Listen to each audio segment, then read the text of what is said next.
老婆声优大人，今天晚上能不能换不一样的声线？肯定超有感觉。来，模仿这个试试。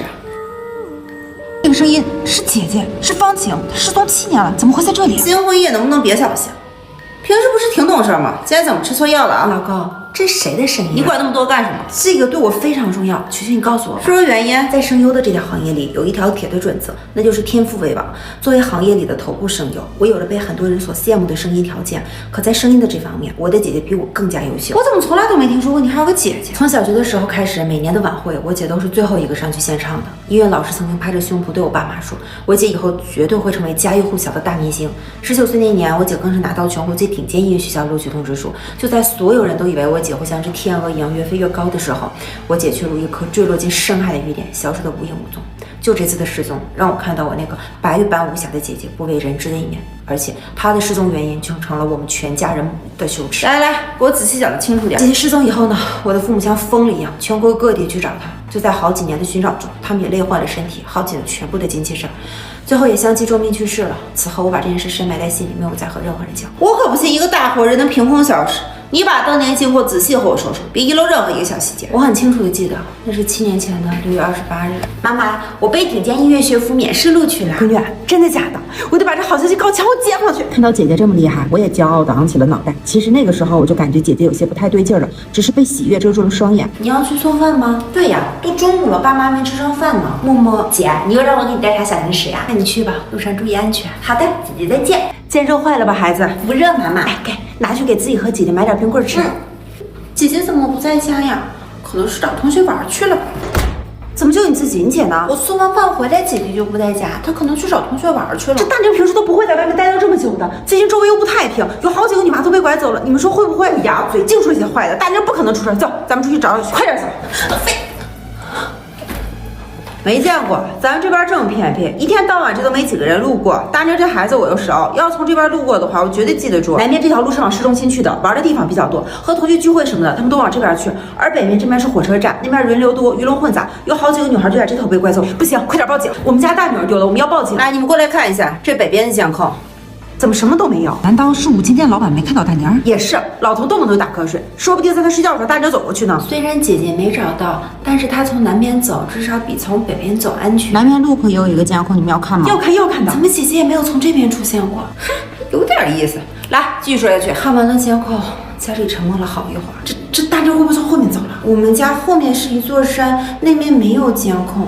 但是山势险峻，那边又没有通山路，基本上不会有人从那边上山的。你能不能不要当警察面丢脸了？那大妞没事上山干什么？小妹妹，你是家里最后一个见到你姐姐的人，你和我说说，你姐那个时候有什么反常的地方吗？我去给爸妈送饭的时候，姐姐叫住了我，好像是有什么话想和我说，但是她最后又没说。这个事情挺蹊跷的，我们需要去你大女儿的房间去看看有什么留下的线索。姐姐的书桌上怎么就一盒磁带？把那磁带放录音机里，快！妈妈，我要去追求自己的幸福了。如果后面有机会，我会回来看你们的。你们家的女儿很有可能跟对象私奔了，这种情况很常见，因为青春期的女孩情窦初开，一时头脑发热，就会做出了自以为是、很正确的事情。不可能，绝对不可能，不会的。我们家大妞天天在家练歌学习，都没有时间和男生接触，怎么会跟别人跑？你还好意思说？你平时这么教孩子？别动手！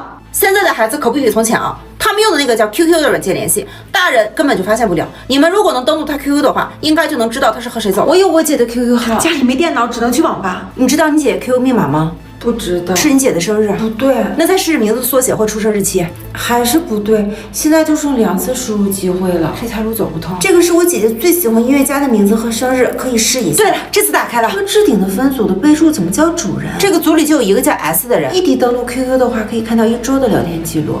怎么姐姐忍受了 S 的侮辱和谩骂，并且对她摇尾乞怜，甚至会让姐姐完成那些让人脸红心跳的任务？如果这不是姐姐的 QQ， 打死我都不相信姐姐会变成这个样子。这怎么生了这么不要脸的畜生？最后一条聊天记录是姐姐3年前和 S 的对话，姐姐说她很快就去找主人了，对方回复好。